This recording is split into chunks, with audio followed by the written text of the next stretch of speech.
YCP చెందిన నాయకులు ఏదో ఒకటి డ్రామాలు సృష్టించాలి, ఏదో ఒక స్టెప్లు వేయాలి. స్థానిక సంస్థల్లో కనీసం ఎన్నికల్లో నిలబడడానికి మనుషులు దొరకాలనే ఉద్దేశంతో అనేక డ్రామాలు, అనేక నాటకాలు, అనేక తోలుబొమ్మలాటలు. వాళ్ళకి ఏమీ దొరకలేదు. ఒక డిఎస్ఐ మీద పడి పిచ్చి కుక్కలుగా ఇస్తర మీద పడి కొట్టుకున్నట్టు కొట్టుకుంటున్నారు. నేను వారిని ఒకటే అడుగుతున్నా, లోకేష్ గారు డిఎస్సి ప్రకటించి 16,000 పైబడి టీచర్ ఉద్యోగాలు ఇచ్చారు. ఇది వాస్తవం కాదా అని అడుగుతున్నా. కర్నూలులో ఆ ఉద్యోగాలు వచ్చే టీచర్లు అక్కడి నుంచి స్టార్ట్ అయ్యి ఒక ఉద్యమాల పాట పట్టారు, మాకు ఉద్యోగాలు వచ్చాయి అని ఆనందంగా. ఈరోజు 5 సంవత్సరాల వైసీపీ పరిపాలనలో చంపుకోవటం, దోసుకోవటం తప్ప ఏమి చేయని ప్రభుత్వం ఈరోజు విమర్శలు దిగారంటే దాని మీద ఇక్కడ చంద్రశేఖర్ రెడ్డి కోర్టుకి 2 సార్లు పోయి భంగపడ్డాడంటే పసలేని ఆరోపణలతో, చేతగాని ఆరోపణలతో కోర్టుకి వేస్తే కోర్టు ఎలా స్వీకరిస్తుంది అనుకుంది. కోర్టుకు 2 సార్లు వేసి వెనక్కి వచ్చారంటే మీరు ఓడిపోయినటువంటి దద్దమ్మలు కాదా అని అడుగుతున్నా.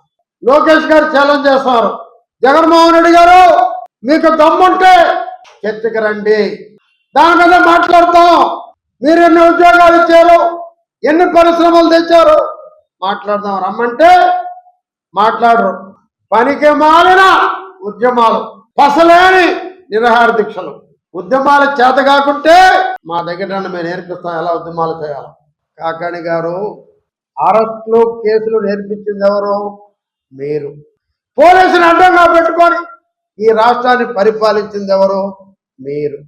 మర్డర్లు చేయించిన ప్రభుత్వం ఏది? మీది. ఆ రోజుల్లో ధర్నాన్ని ఇంటికి వస్తే ఇంట్లో నుంచి బయటికి రాలేకుండా పోలీసులు పెట్టినటువంటి ప్రభుత్వం మీ వైసీపీ ప్రభుత్వం. నేర్పించింది మీరే. ఈరోజు వత్తాస మాటలు మాట్లాడటం, నంగరాజు మాటలు మాట్లాడటం, మీరేదో నిజాయితీగా పరిపాలించినట్టు, నిజాయితీకి మారుపేరైనట్టు మాట్లాడితే ఎట్లా నడుతున్నా. జన్జీ మీద ఉద్యమం 30 ఏళ్ళ లోపల యువకులతో, మరి ఆ నిరాహార దీక్షలో ఆ ర్యాలీలో చూస్తే రాజనాల, నాగభూషణం, ముక్కామల, ధూళిపాల వీళ్ళు తప్ప ఎవరైనా కనపడ్డారని అడుగుతున్నా. ఎక్కడైనా ఒక టీచర్ కనపడ్డా? ఉద్యోగరాని టీచరు. ఎక్కడైనా ఒక ఎంప్లాయీ కనపడ్డా? లేదే. మరి మీ ఉద్యమంలో వెంకటేశ్వర స్వామి గోవిందనామాలను కూడా వక్రీకరించి పాటల రూపంలో పాడారంటే వెంకటేశ్వర స్వామితో పెట్టుకొని గతంలో నాయకులు ఏమయ్యారో ఒక్కసారి తెలుసుకోండి. మీకు బుద్ధి వస్తుంది. రాజనాల, నాగభూషణంతో చేసే ధర్నాలు, కాలేజీల నుంచి మీ స్టూడెంట్లు తెచ్చుకోవచ్చు ధర్నాలతో తెలుగుదేశం భయపడటమా? అదేమంటే లోకేష్ గారు తెలుగులో మాట్లాడగలరా? కాకాణి గారు మీరు ఇంగ్లీష్లో మాట్లాడగలరా? తమిళలో మాట్లాడగలరా? మా లోకేష్ గారు మాట్లాడు తెలుగు కాదా అని అడుగుతున్నా. దమ్ముంటే మీ జగన్మోహన్ రెడ్డి గారిని మా లోకేష్ గారితో చర్చకి రమ్మనండి. మీకు దమ్ముంటే మాతో చర్చ రండి. ఇక్కడ జిల్లాలో ఎక్కడికైనా, ఏ సెంటర్కైనా సిద్ధం. రాష్ట్ర ప్రభుత్వంలో క్లీన్ చిట్ ఇచ్చింది అధికారులు అని నారాయణ గారు చెప్పారు. తప్పేంటి? నారాయణ గారు ఎవరంటే ఏం చెప్తాం? తెలుగుదేశం ప్రభుత్వం కూటమి ప్రభుత్వాన్ని విమర్శిస్తే సూర్యుడి మీద ఉమ్మేసినట్టే. ఆ ఉమ్ము మీ మోహనే పడుతుంది. మీ ప్రభుత్వాన్ని ప్రజలు చేత్కరించేశారు. మీ ప్రభుత్వంకి వచ్చే ప్రశ్నే లేదు. డిఎస్ఐ మీద చేసిన ఆరోపణలకి బేషరతుగా లోకేష్ గారికి క్షమాపణ చెప్పండి.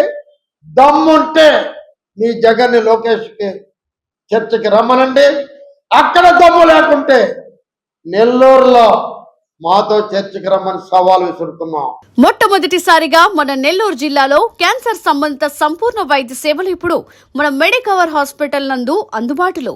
అత్యాధునిక సాంకేతిక పద్ధతులలో దక్షిణ భారతదేశపు మొదటి హాల్సియన్ రేడియేషన్ మిషన్ తో క్యాన్సర్ కు రేడియేషన్ చికిత్స, నిష్ణాతులైన వైద్య నిపుణులు, మెడికల్ సర్జికల్ రేడియేషన్ ఆంకాలజిస్టులు, న్యూక్లియర్ మెడిసిన్ ఫిజిషియన్ అన్ని వేళలా అందరికీ అందుబాటులో. అన్ని రకాల క్యాన్సర్ చికిత్సలను డాక్టర్ ఎన్టీఆర్ వైద్య సేవ పథకం ద్వారా నిర్వహించుతారు.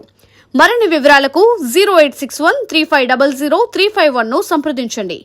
Medicover cancer institute, NH5, Chintareddypalem cross road, Nellore.